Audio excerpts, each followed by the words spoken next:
Alors, ce colloque sur l'autonomie et la rentabilité des exploitations bio, donc c'est important pour nous. Je suis conseillère en agriculture bio à la Chambre d'agriculture des Vosges et au quotidien nous avons des questions un peu des gens qui s'intéressent à la bio mais qui ont un peu peur, notamment la rentabilité économique, ça peut faire partie des questions qui se posent.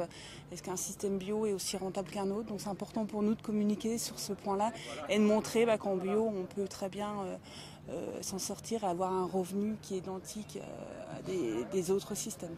Communiquer au moyen des conférences sur le Salon de l'Herbe, c'est aussi l'occasion de mettre l'accent sur un certain nombre de notions qui se concrétisent plus difficilement que le matériel ne peut le faire. Les éleveurs sont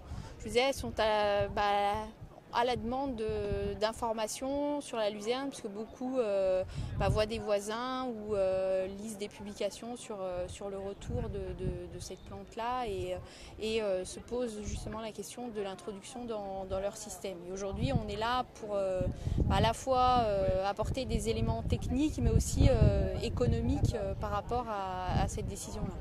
Et nous avons souhaité essayer en quelques minutes de résumer un peu l'essentiel, le fondamental du principe de la production de fourrage de qualité qui commence bien sûr par avoir un bon végétal, exploité au bon stade, et puis ensuite de rappeler un peu l'essentiel de ce qu'il faut savoir, c'est-à-dire que la qualité va dépendre aussi des conditions climatiques, de la hauteur de coupe, du matériel utilisé et ensuite de la voie humide ou de la voie sèche qu'on a choisie pour conserver le fourrage. Il est également pour nous important de sensibiliser les agriculteurs à l'importance que va avoir la prochaine réforme de la PAC, qui va bien sûr impacter leurs exploitations et peut-être amener encore à des réorientations ou des changements de pilotage suite aux décisions qui seront prises dans les quelques années à venir.